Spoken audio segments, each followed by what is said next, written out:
Radio UH en Twitter y visita toda nuestra programación en www.radiouh.cl.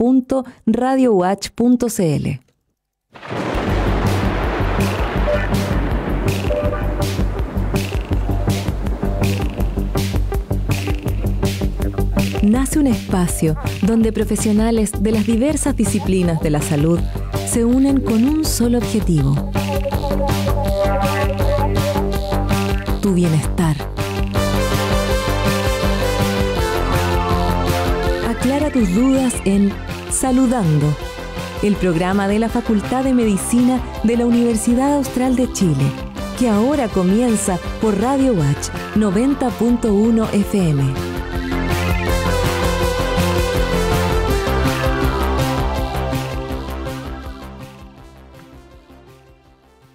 Hola, bienvenidos, bienvenidas y bienvenides hoy a un nuevo capítulo de Saludando en esta nueva temporada 2021.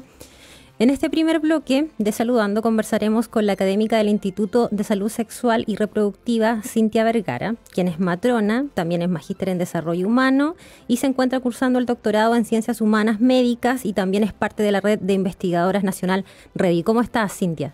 Bienvenida a Saludando. Carolina, muchas gracias por la invitación.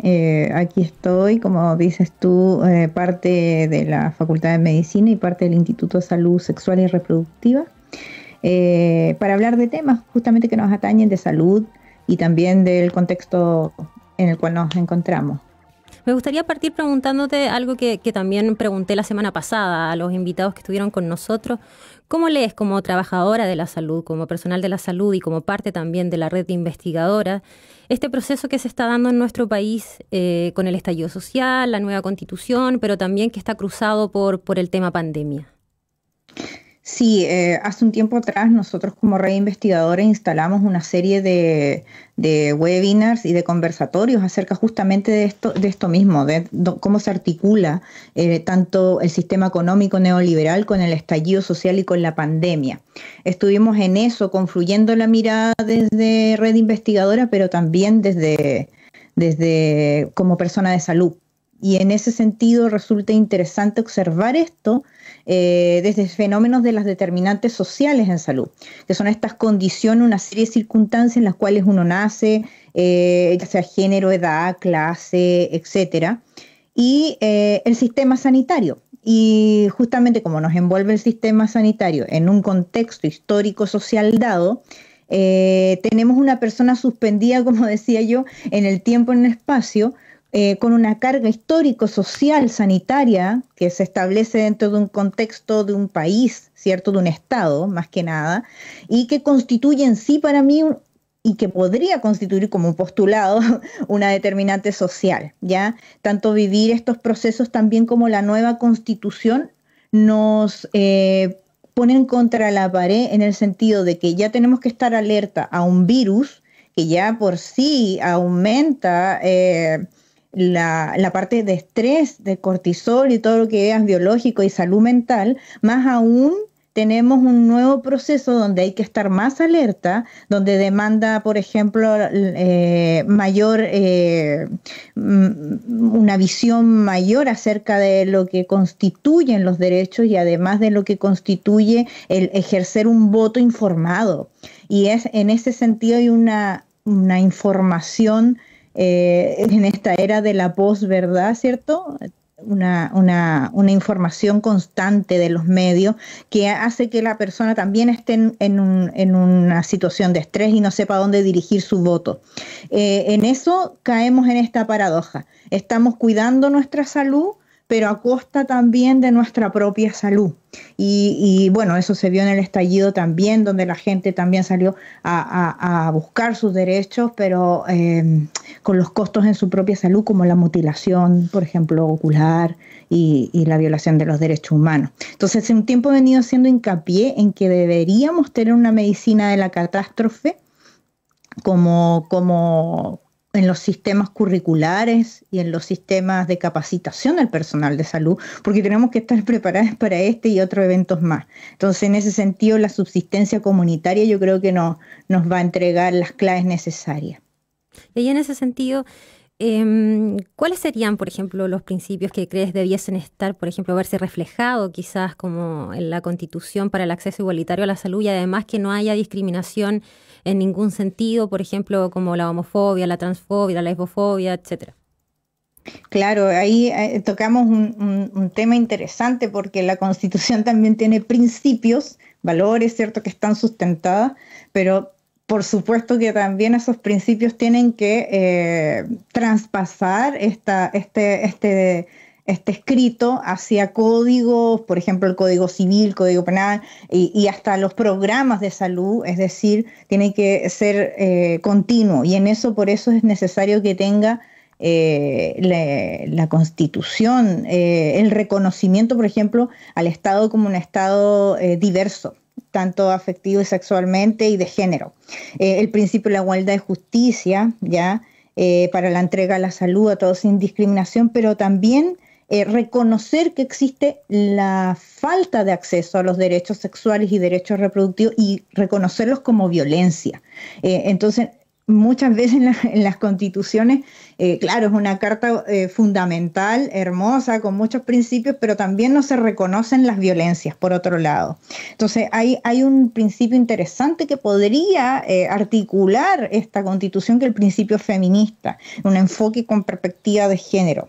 Entonces, en base a estos pisos, determinar las igualdades tanto en el Código del Trabajo, por ejemplo, donde justamente tú ahí tocas un tema interesante que es la transfobia.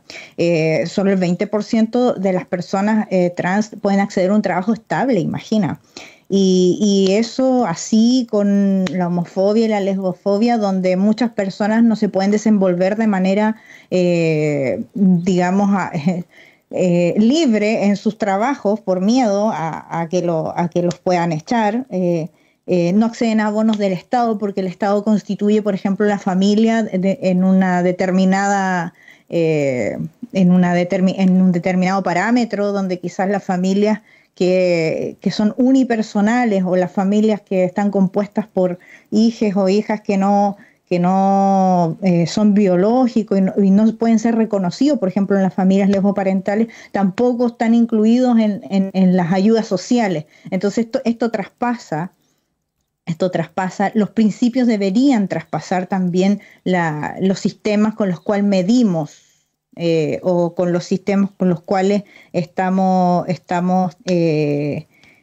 tratando de ejercer una ciudad, tanto en los códigos como inclusive en los reglamentos universitarios, ¿por qué no decirlo?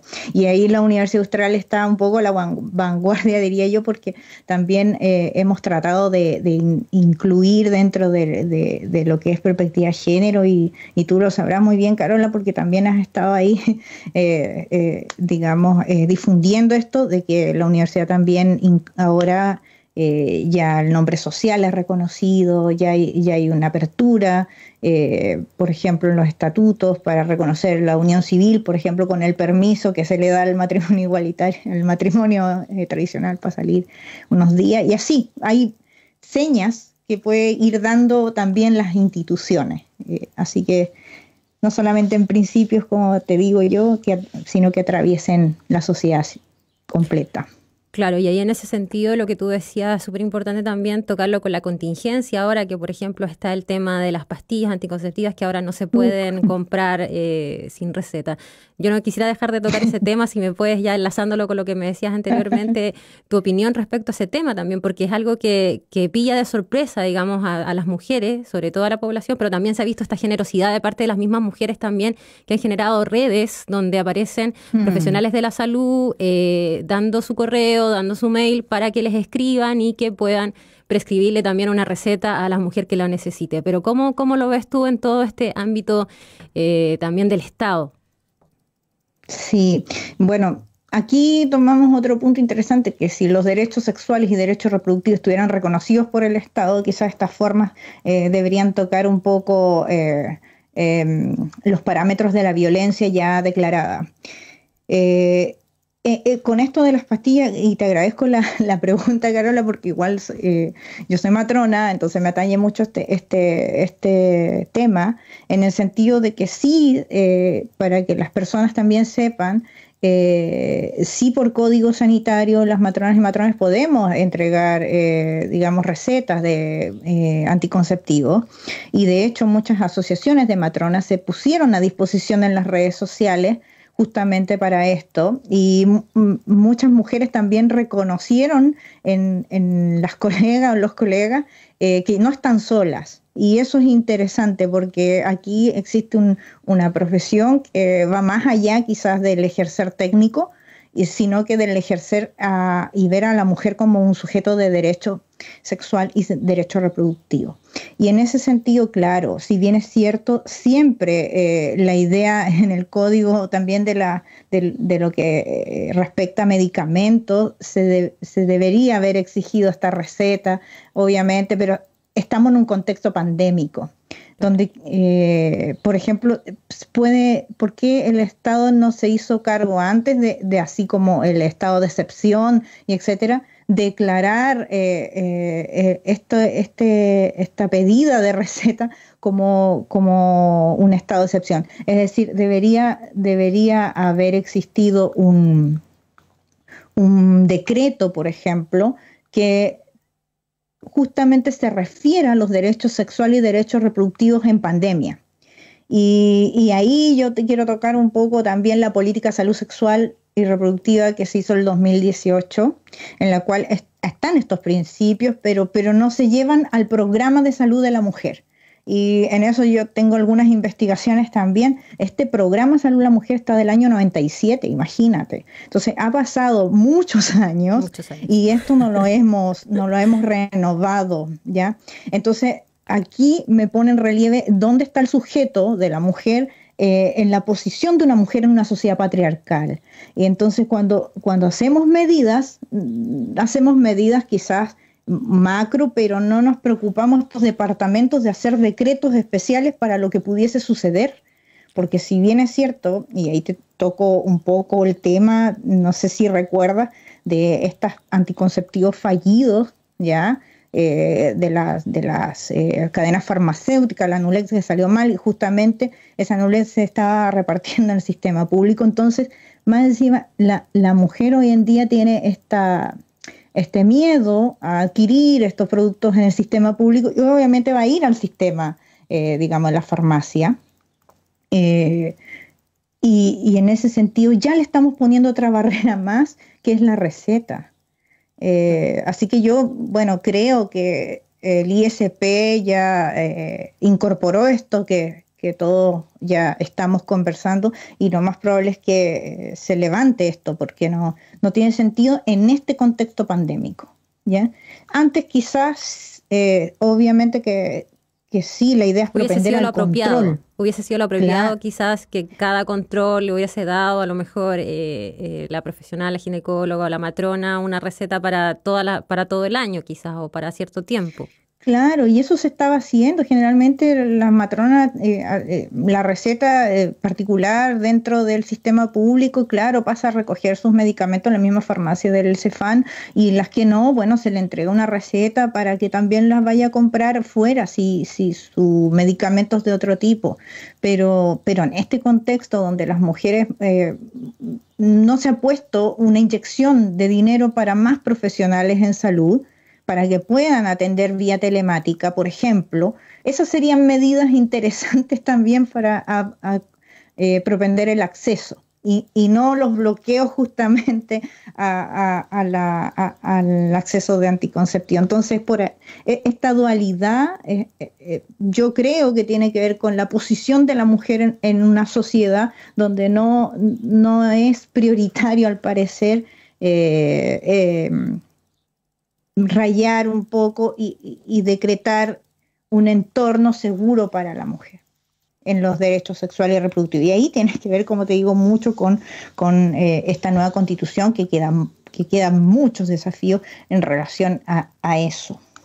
Y ahí en ese sentido tú tocabas el tema de que yo también lo tenía acá para preguntártelo, el tema de las chicas que están embarazadas por este medicamento que salió malo, digamos, las pastillas anticonceptivas estaban erróneas. Y ellas no han recibido nada, absolutamente ni un saludo del Estado. Entonces te quería preguntar también, ¿Qué opinas tú respecto a ese tema y quizás cómo debiese estar, si esto debiese estar protegido también por algún tipo de regulación?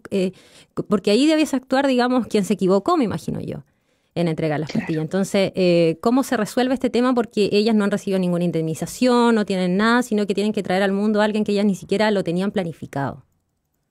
Claro, y ahí se cruza con la política de aborto que tiene el Estado también.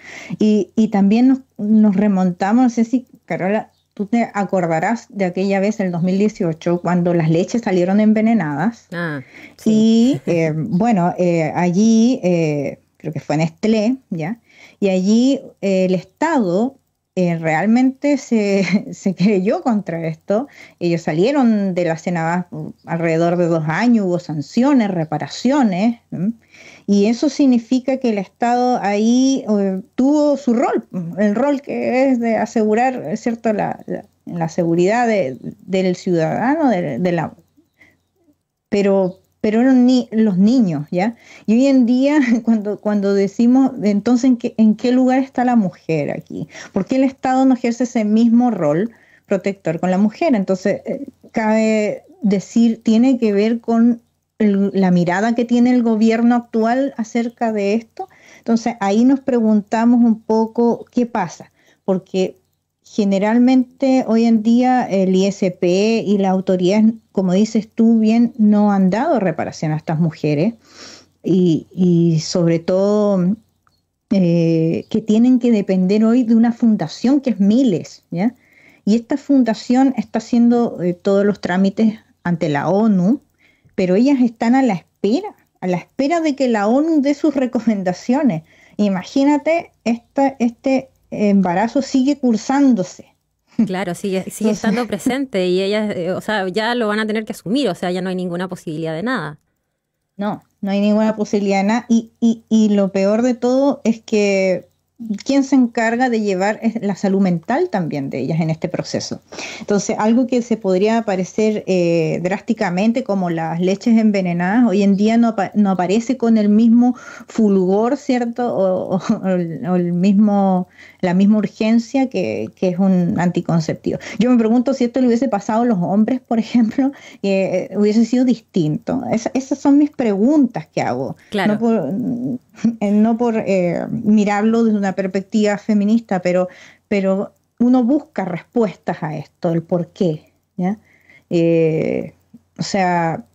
Creo yo que aquí se acrecienta la desigualdad, y la desigualdad tiene que ver mucho con no promover estas condiciones, vuelvo a repetir, de seguridad, de acceso, de vía telemática, de contratación de más matronas para que hagan educación sexual integral, por ejemplo, de sanciones a las farmacéuticas, de reparaciones, porque si esto no tiene eso, se puede seguir sucediendo.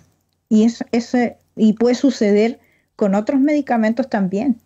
Entonces, queda la duda sembrada, y justamente en esta era en la que estamos, en la cual las personas no creen en muchas cosas, volvemos a acumular un nuevo estrés para las mujeres, aparte de las dobles cargas, ¿cierto?, que muchas tienen en sus hogares. Acá volvemos a acumular el estrés que tiene que ver con la salud reproductiva. Y ahí, juntando ese tema, me gustaría que me des tu opinión también respecto al tema de la ley de aborto, también eso, y también ¿cuál crees que es la importancia y qué quizás debiese estar estipulado en la Constitución como derechos sexuales y reproductivos, y si a raíz de esto también pudiese haber una posibilidad, por ejemplo, si quedaran estipulados ciertos principios y todo eso, podría haber una posibilidad después para que se abra el camino para generar esta ley? El aborto es un tema bastante importante y controversial a nivel también, digamos, valórico, como se le dice. Acuérdate que de 1874 venimos hablando de esto, el Código Penal en Chile lo penaliza, ya pasamos después al año 31. Imagínate que por razones terapéuticas ahí ya se empezó a dar un permiso, pero siempre y cuando 3 médicos le dieran la autorización. El año 68 ya se bajó a 2 médicos, ¿ya? Y el año 89, ya para qué decirlo, ahí ya volvimos a lo que es penalización. La ley protege al niño que está por nacer, ¿cierto? A la vida que está por nacer. Y en el 2017 surge esto, que se llama por las tres causales, que es el aborto en sí terapéutico por las tres causales. Y si nos damos cuenta, en este proceso histórico son los hombres han decidido, y también en este proceso histórico quizás se ha hecho vista gorda a la ciencia. Y la ciencia en esto tiene que ver mucho en el sentido de cuando nosotros decimos que existe vida. Y ahí está la controversia, porque si estudiamos el sistema embriológico sabemos que desde las 14 semanas, las 12, 14, el sistema nervioso se está formando recién. Entonces hay que cruzar esto con la ciencia y además cruzarlo con el sentido de persona que vamos a plasmar cuando un sujeto es persona. Eso lo deberíamos plantear en la nueva Constitución. Y de ahí ya vamos al establecimiento del sujeto como persona, y este cruce entre la ciencia y las leyes deberían empezar a dialogar, ¿ya? Quizás anteriormente, claro, la penalización del aborto, y uno lo entiende porque la ciencia no daba respuesta cuando empezaba la vida. Pero hoy en día ya sabemos cuando un sujeto comienza a tener vida propia, un sistema neurológico, ¿cierto? Y entonces, ¿por qué esa información debería cruzarse? Los países desarrollados ya lo tienen, ¿ya? ¿Por qué nosotros no? Entonces, como tú dices, bueno, debería plasmarse también la propensión a que los hombres también se hagan parte de su anticoncepción. Y eso está, bueno, hay algo súper interesante ahora último, no sé si lo viste, Carola, por ahí, que la vasectomía también se la pueden hacer los hombres, vía FONASA. Sí, que salió ahora hace poquito. Sí, exacto. Entonces, pero esas cosas están imagínate, las sabemos nosotros aquí, pero ojalá estuvieran mucho más difundidas y estuviera también el hombre inserto en los programas de salud de matronas y matrones que nosotros ejercemos. Esto significa con la inyección de recursos para que sea una política de salud sexual y reproductiva, no solamente de la mujer, ¿ya? Claro, sino que también incluir a las disidencias ahí también en todo. Exacto. Entonces, es ¿quién es? ¿Desde cuándo somos personas en la Constitución? El derecho a la libertad también debería, y la garantización de qué es familia, por otro lado. Porque si nosotros tenemos la definición de familia en la nueva Constitución, las familias lesboparentales, homoparentales o de personas trans pudiesen adoptar niños, imagínate lo que podría significar para la sociedad en el sentido de los niños, por ejemplo, en el Sename, cuántos niños están en adopción, o la cobertura, ya si hablamos más de salud, de los programas tanto de fertilidad asistida, ¿ya? Para que no sean solamente exclusivos, ¿ya? De las parejas digamos que conforman matrimonio hetero, ¿cierto? Bajo las normas, y que también tienen que ir, imagínate, una lista grande. Claro. Entonces, imagínate lo que sucede con las otras personas que quieren fertilización asistida. O sea, la verdad es que no necesariamente, por ejemplo, hay personas que quieren transitar de género y tampoco, o de sexo, en el sentido de hacerse una cirugía, ¿cierto? Hay personas que solamente quieren un acompañamiento o generalmente no quieren transitar, pero tampoco la salud de esas personas está garantizada. Y ahí tenemos una deuda interesante a nivel de Constitución y a nivel de programas de salud con las personas trans, digamos, el mundo LGTBIQA+, ¿ya? Y en ese sentido la deuda interesante nace desde la educación sexual integral. Ahí hay un punto interesante, ¿ya? Si eso estuviese garantizado, quizás nos ahorraríamos más problemas de discriminación, problemas de lesbofobia, transfobia, todo lo que tú decías anteriormente, y quizás esto atravesaría los planes de salud eh, y las barreras sanitarias no serían tantas. Bueno, muchísimas gracias, Cintia, por haber conversado de todos estos temas con nosotros en este primer bloque de Saludando. Cintia Vergara, quien es académica, repito, de la Facultad de Medicina, del Instituto de Salud Sexual y Reproductiva, pero también ella es parte de la red de investigadoras REDI, es matrona y es magíster en desarrollo humano y también está cursando un doctorado en ciencias humanas médicas. Muchas gracias, Cintia, por haber estado hoy día con nosotros. Gracias, Carola, por este ratito y muy bien, y cabe a la contingencia, ¿cierto? Y un saludo a todas mis colegas que ahí están siempre con los derechos sexuales y reproductivos de las mujeres y disidencias. Gracias, gracias, Carola. Vamos a una pausa musical y regresamos acá al segundo bloque de Saludando.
Continuamos con Saludando.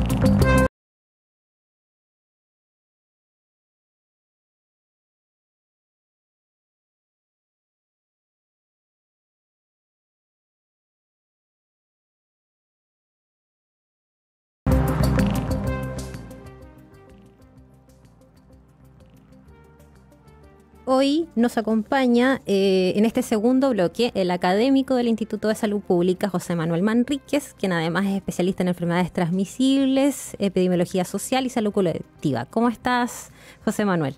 Gracias por acompañarnos aquí en Saludando. Hola Carolina, muchas gracias por la invitación. Contento de estar nuevamente en Radio Watch. Medio que cumple un rol muy importante, no solamente creo yo en esta pandemia, sino que en el desarrollo cultural, social de nuestra región. Así que agradecer obviamente la invitación. Voy a partir preguntándote lo mismo que le preguntaba a Cintia en el bloque anterior y que se lo he preguntado también a otros académicos últimamente. ¿Cómo lees tú como trabajador de la salud este proceso histórico de la nueva Constitución, pero que también está cruzado con el estallido social y también con el tema pandemia?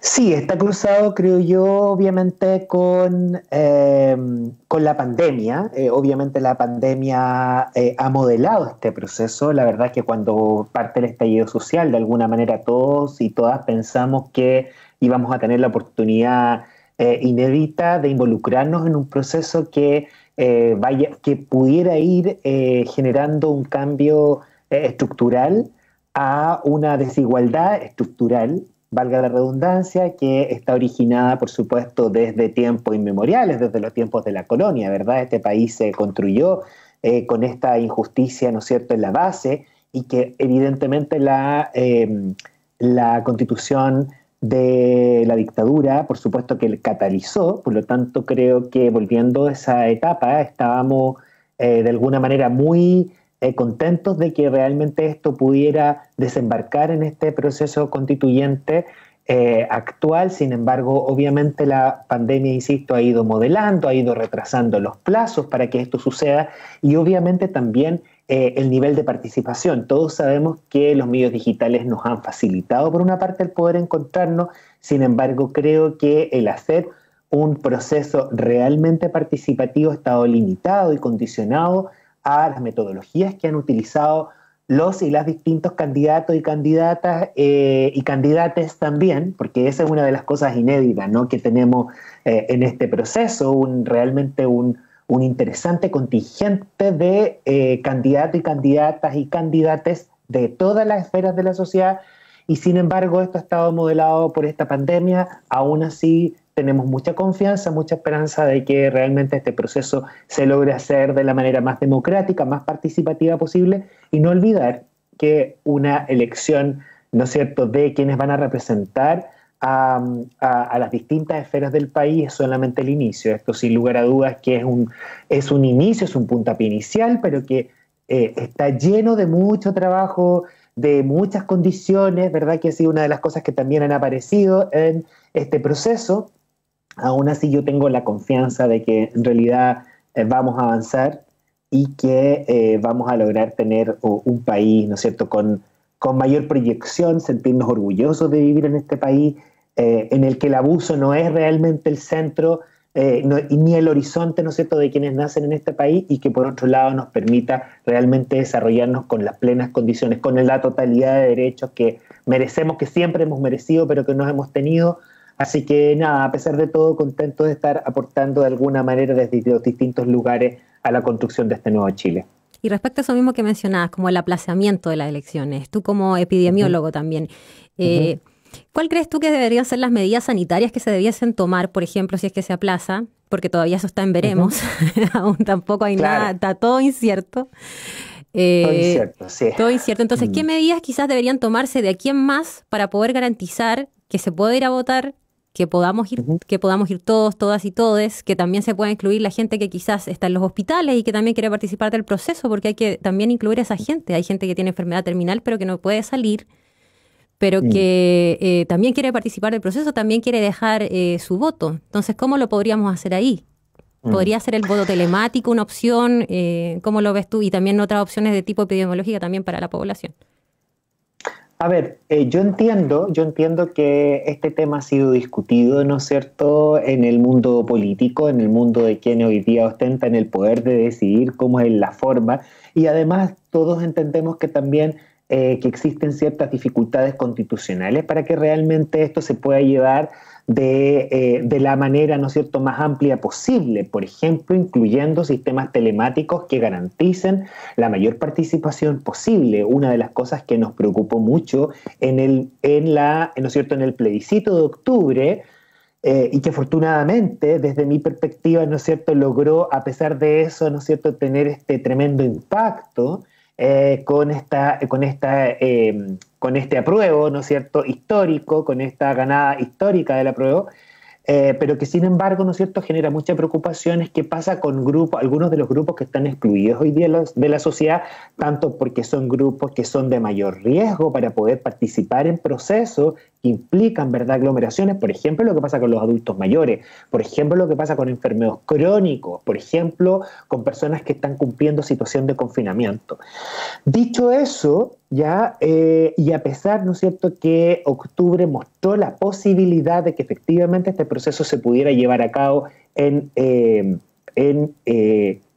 pandemia, y además porque existía la evidencia suficiente para decir que con ciertas medidas era realmente muy seguro poder llevar a cabo este proceso. La verdad es que la realidad epidemiológica que tenemos hoy día en el país es muy distinta a la que teníamos en octubre, desgraciadamente, tanto en la región de los ríos, ¿verdad?, una región que ha sido tremendamente afectada, en especial de la segunda etapa, en esta segunda etapa que hemos vivido, ¿verdad?, en la cual ha costado mucho disminuir el número de casos. Tenemos también un sistema de salud que está prácticamente saturado, al borde de la saturación.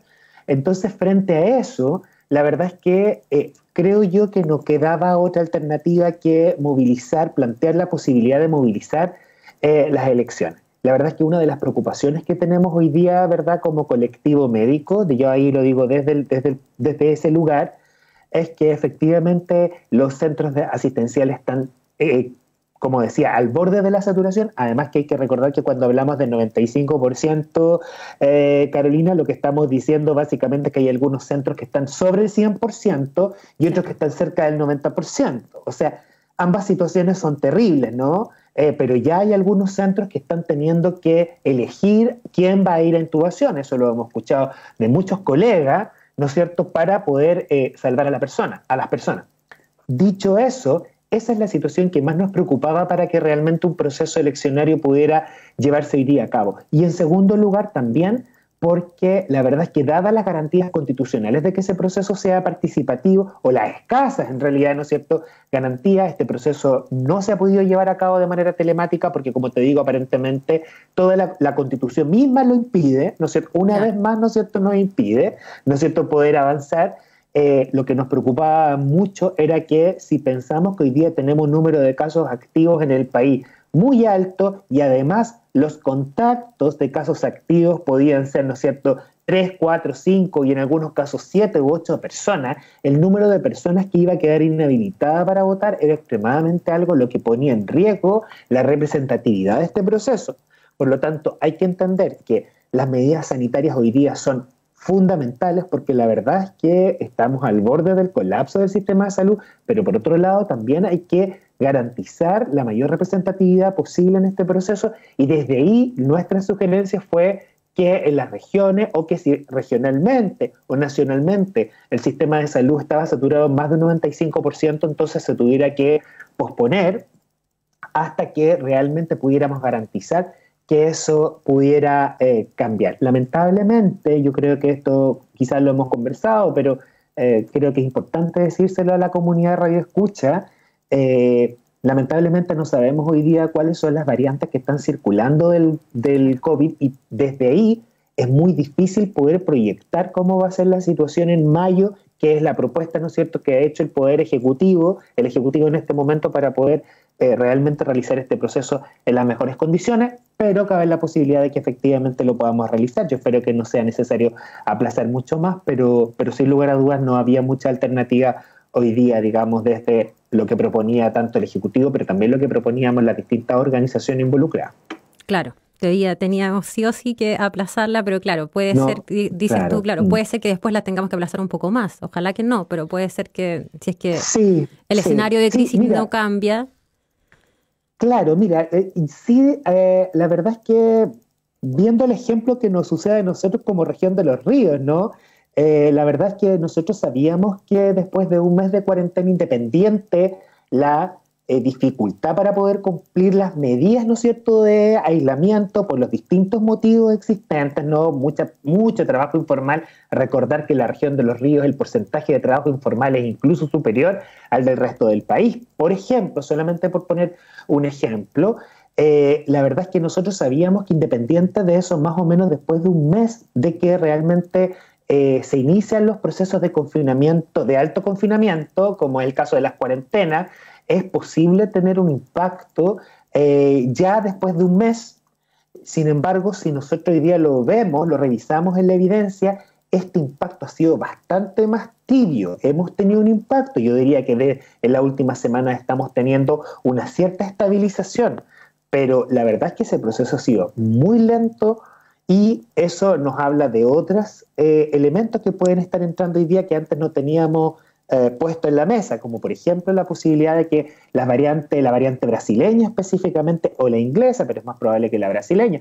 En Perú, un estudio reciente demostró que el 40% de los nuevos casos son de variante brasileña, por lo tanto es muy posible que nosotros tengamos porcentajes similares en nuestro país, y eso dificulte el control de los casos después de un mes, ¿no es cierto?, de iniciada la cuarentena. Por lo tanto, creo que a mí me gustaría que fuera en mayo, sin lugar a dudas, no aplazar más, ¿no es cierto?, esto que es de tanta relevancia para nuestro país, pero creo que hay que estarlo mirando y tener cautela también con los resultados de los nuevos casos en las próximas semanas, y cuidarse mucho, por supuesto. También. Claro, mantener las medidas, por supuesto, sanitarias, que siempre hay que recordarlas, lavarse las manos, mantener la distancia social si va a estar con otra persona, sí, pero también usar mascarilla, también en cada ocasión. No olvidarse de la mascarilla, sí, no olvidarse del alcohol gel, nada de eso. Quería tocar otro tema igual contigo, porque sé que tú también sabes de esto, eres especialista también en este ámbito. Has trabajado en el tema también de los pueblos originarios.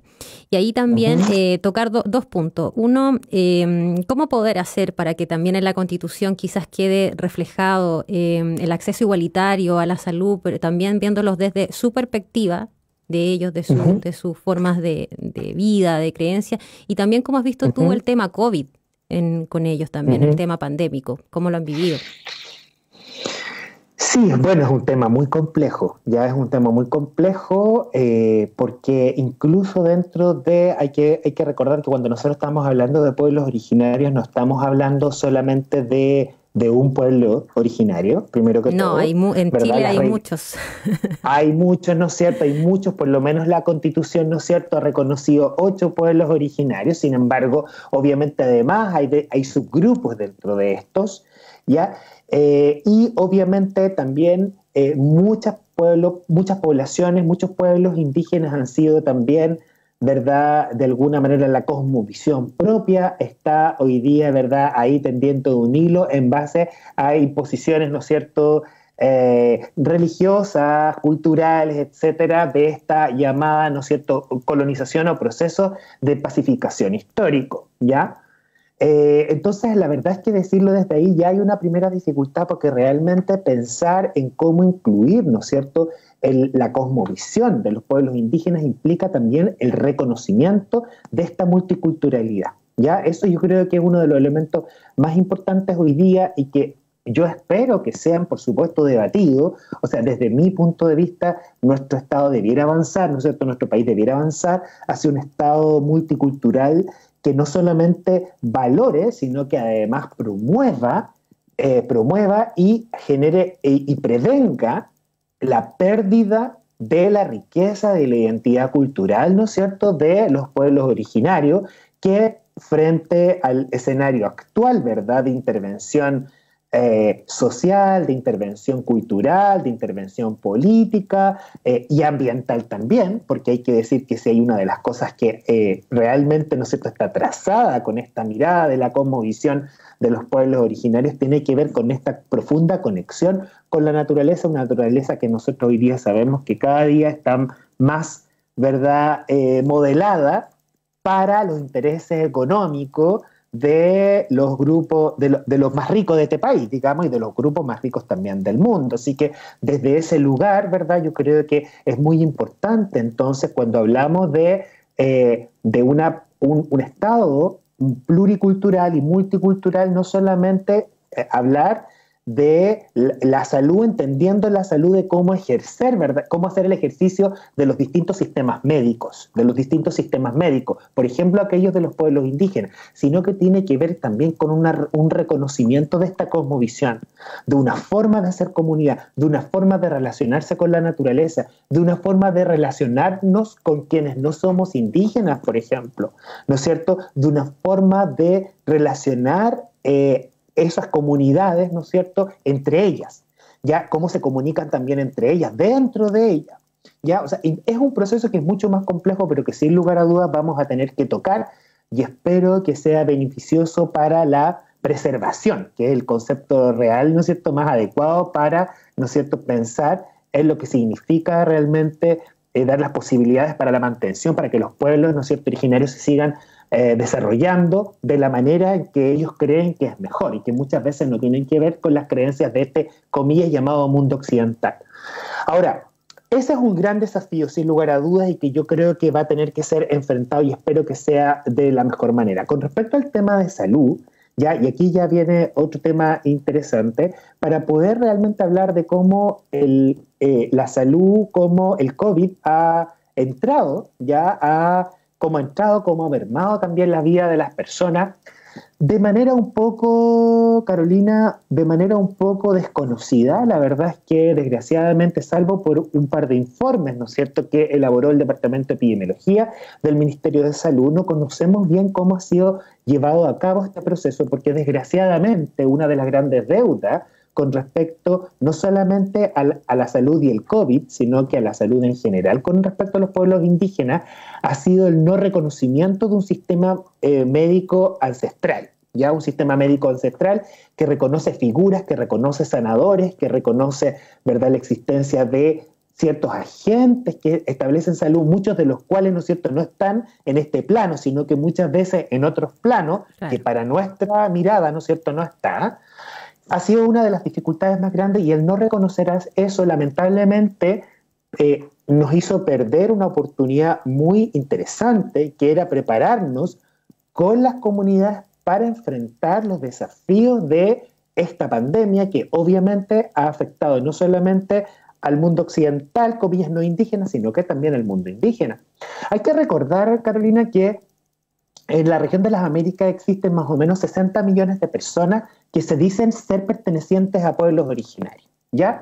Y los pueblos originarios, ya independiente de sus diferencias, tienen ciertas características particulares. Primero, la mayoría de los pueblos originarios, ¿no es cierto?, primero viven en condiciones de mayor pobreza que las personas no indígenas, ya por decirlo de alguna manera. De hecho, en nuestro país, ¿no es cierto?, a pesar de que hay un punto de corte, ¿no es cierto?, en la encuesta de caracterización socioeconómica se establece que más o menos las personas que están bajo la línea de la pobreza podrían ser un porcentaje aproximado menor al 10%, si uno lo hace, ¿no es cierto?, en relación a los pueblos originarios, uno va viendo que los porcentajes son mayores al 15%, y en algunas comunidades son mayores al 20%, y en otros casos mayores al 30%. ¿Ya? En segundo lugar, decir también que los pueblos originarios viven porcentualmente, proporcionalmente, en el mundo más rural. ¿Ya? Nosotros, que nos jactamos de ser uno de los países que menos población rural tiene, ¿ya?, porque eso ha sido un indicador que ha sido utilizado, ¿verdad?, por los gobiernos para decir que nosotros hemos ido desarrollando en las últimas décadas, pero la verdad es que cuando vemos la realidad de los pueblos indígenas, el porcentaje de existencia en territorios rurales es en algunos casos superior al 30 o 40%, ¿ya? Y bueno, y por último, decir un tercer elemento que ha sido muy importante para esta pandemia es que también la forma de vivir comunitaria, colectiva del mundo indígena, por supuesto que presenta nuevos desafíos, porque resulta que muchas de esas justamente van a romper el corazón mismo de la prevención de la pandemia, que es lo que tú decías, ¿no es cierto?, de este distanciamiento social, claro, ya que implica al menos un distanciamiento físico de 1 metro e idealmente de 1,5 metros, cosa que es muy difícil. O sea, si uno lo va a pensar, cuando a mí me ha tocado conversar con unos ciertos estudiosos o estudiosas, ¿verdad?, de las comunidades de los pueblos indígenas, o sea, por ejemplo, tomar un mate en una comunidad, cuando tú estás conversando, cuando tú estás escuchando la principal riqueza, por ejemplo, del mundo mapuche, que es el que tenemos más cerca acá, una de sus principales riquezas, que es su oralidad, eso hoy día está condicionado al riesgo de ¿no es cierto?, al riesgo de infectarse. Por lo tanto, creo que una de las principales debilidades fue la baja preparación, lo que ha determinado, por supuesto, un porcentaje de fallecidos, independiente de que, como te digo, los informes no lo establecen de manera permanente, pero un porcentaje de vulnerabilidad frente al COVID bastante más alto que lo que tiene la población indígena. Eso yo te podría decir que es a grandes rasgos un poco la realidad, ¿no es cierto? No hubo preparación, en algunos casos lo sanitario, digamos, los grupos sanitarios, los grupos de autoridades se fueron a instalar a comunidades indígenas para establecer normas sin la debida, ¿verdad?, discusión, y sin el debido consentimiento, ni sin la debida pertinencia territorial y de la cosmovisión que tienen las comunidades indígenas. Por lo tanto, la relación histórica, por supuesto, que se ha visto, que ha sido históricamente entorpecida y difícil, ha sido mucho más difícil en esta época. Yo te podría decir que todas esas son condicionantes para que las personas pertenecientes a comunidades, a pueblos originarios, realmente estén en un mayor riesgo que la no indígena, digamos. Claro. Y ahí, en eso que tú hablas, me gustaría preguntar, ¿cómo piensas tú que debiese ser el aporte, quizás que debiese ser desde la academia, por ejemplo, la formación de los profesionales de la salud para poder subsanar, digamos, varios de estos ámbitos? Porque, claro, tú decías, llega la autoridad a imponer algo a un lugar sin el respeto, sin la pertinencia, entonces quizás debiese ser otras las formas en estos casos que se busquen, y ahí me parece que el personal de salud es fundamental. Fundamental.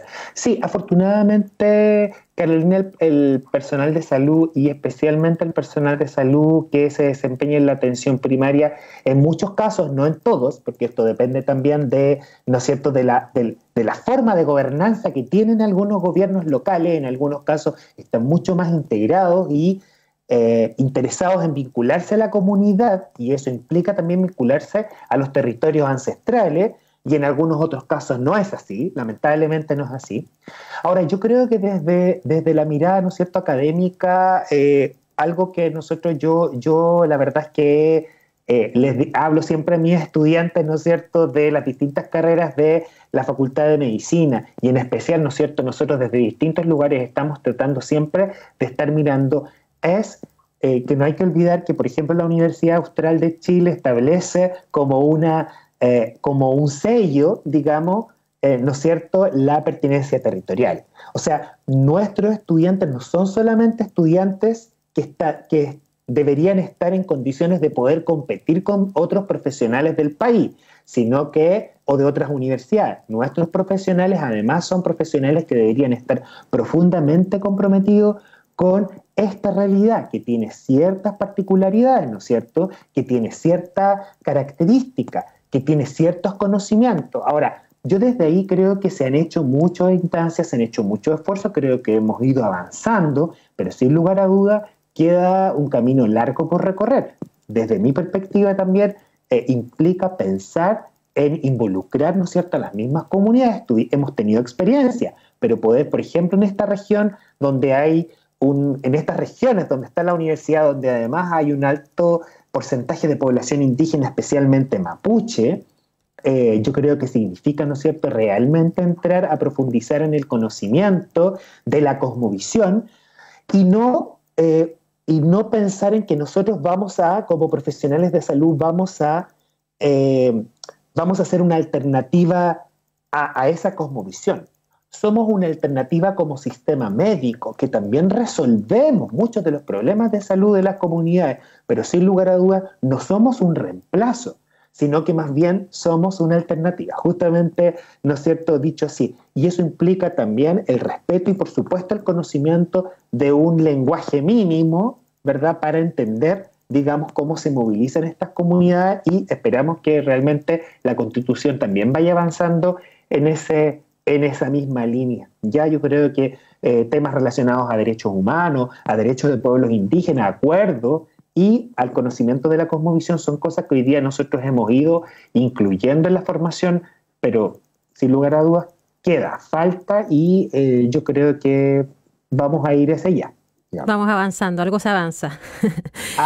No al paso que uno quisiera a veces, porque tú entiendes que esto es difícil y tiene resistencias también dentro, porque también implica un conocimiento muy grande. O sea, las experiencias que nosotros hemos tenido con comunidades mapuches, por ejemplo, a propósito de un seminario que hicimos en la Facultad de Medicina hace un tiempo atrás, cuando todavía podíamos juntarnos a hacer este tipo de actividades, la verdad es que nos despliega una necesidad y una importancia de conocer mucho más de lo que conocemos hoy día, sin lugar a dudas.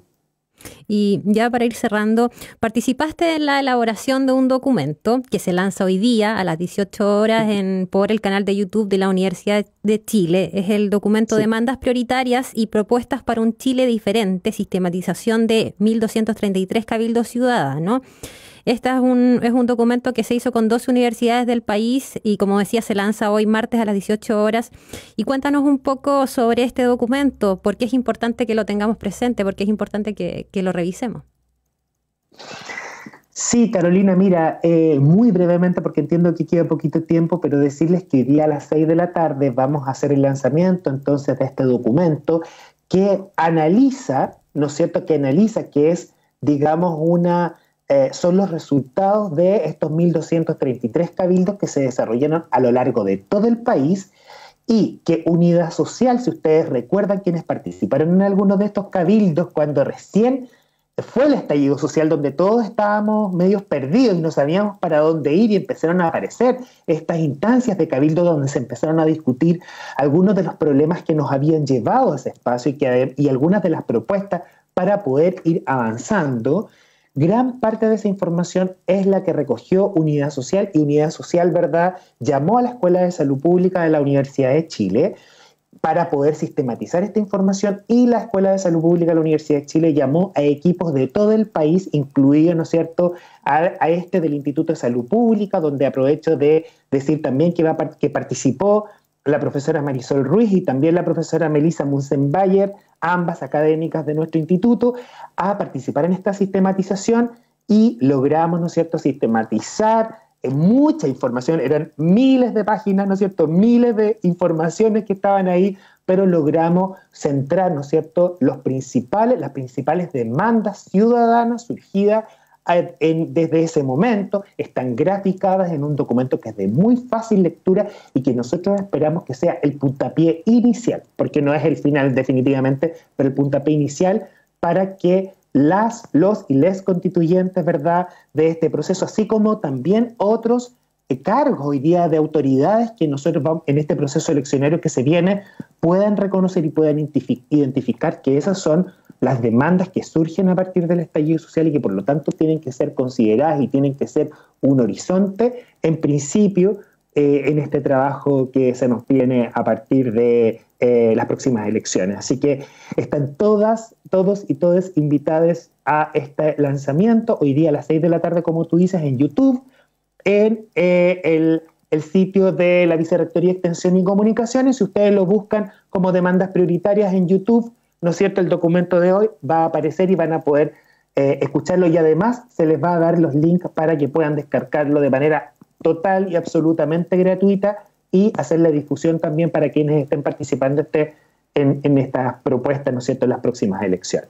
Ese también es un poco, decir ¿no es cierto?, el ámbito que vamos a tocar hoy día. También decir que el documento está en nuestra página web para que lo quieran descargar. También pueden ir a www.medicina.h.cl y también está ahí. Hay una nota de prensa donde explicamos todo en mayor detalle, como las demandas, por ejemplo, para nuestra región de Los Ríos. ¿Cuáles fueron, antes de que terminemos, no me puedo ir sin preguntarte, cuáles fueron las que más salieron? Las más populares. Mira, sí, yo diría que a nivel nacional las demandas relacionadas a salud, las demandas relacionadas también a sistema previsional y las relacionadas a educación, sin lugar a dudas, fueron las que se llevaron las principales demandas. Sí, pero lo que sí es interesante ver en el documento es lo que después se plantea, porque una cosa es que hablemos que hay que mejorar la salud, pero ¿cómo lo hacemos? Y yo creo que este documento aporta también a pensar en ciertos mecanismos que nos permiten avanzar en una lógica de un país, ¿no es cierto?, que avanza en derechos sociales para todas y todos. Así que espero que les guste. Además nos va a acompañar les adelanto, la prodecana de la Facultad de Medicina, la doctora Carmen Gloria Muñoz, que ya me confirmó su asistencia, va a estar con nosotros también acompañándonos en este lanzamiento, así que están todas y todos invitados para hoy día a las 6 de la tarde. Y el lanzamiento lo va a moderar Alejandra Matus, así que igual va a estar muy bueno, todos invitados, Wow. Repetimos, a las 18 horas por el canal de YouTube de la Universidad de Chile. Muchas gracias, Sí, José Manuel. Ese ya es un hecho para que vayan, porque se motiven, porque va a estar Alejandra Matus, así que ojalá vayan, porque siempre es interesante, por supuesto, escucharla a ella. Muchas gracias, José Manuel, por haber estado hoy día con nosotros en Saludando. Gracias a ti, Carolina, muchas gracias. Y bueno, ya estamos cerrando Saludando, nos hemos pasado un poquitito, pero me falta decir que tenemos abiertas todavía algunas inscripciones para diplomados, ya se están cerrando, así que el que falte, el que le gustaba y que falte por todavía inscribirse, puede ir a nuestra página web y revisar porque están quedando los últimos cupos para psicooncología y también para métodos activos en intervención grupal. Lo mismo para los diplomados de odontología, que también están disponibles, y toda la oferta de posgrado que también está abierta, los cupos para obstetricia y ginecología, también de nuestra escuela de graduados. Pueden revisar toda la información. También invitarlos a la otra instancia que está puso a disposición la Facultad de Medicina, que es Mindfulness y Compasión, que va todos los martes a las 15 horas. Hoy día tiene un invitado especial, que es un académico español, Fernando de Torrijos, y que dirige Gerardo quien es psiquiatra también de la Facultad de Medicina, académico del Instituto de Estudios Psicológicos de Neurociencias Clínicas. Entonces los dejamos invitados también para todas esas instancias, y eso va todos los martes. Todos los martes el que quiera participar de esta instancia de meditación y de salud mental están invitados. Muchas gracias por habernos acompañado hoy día en Saludando. Los esperamos el próximo martes. Que tengan una buena tarde.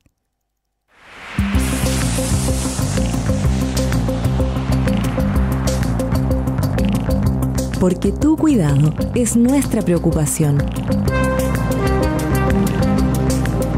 Esperamos haberte ayudado en Saludando, el programa de la Facultad de Medicina de la Universidad Austral de Chile.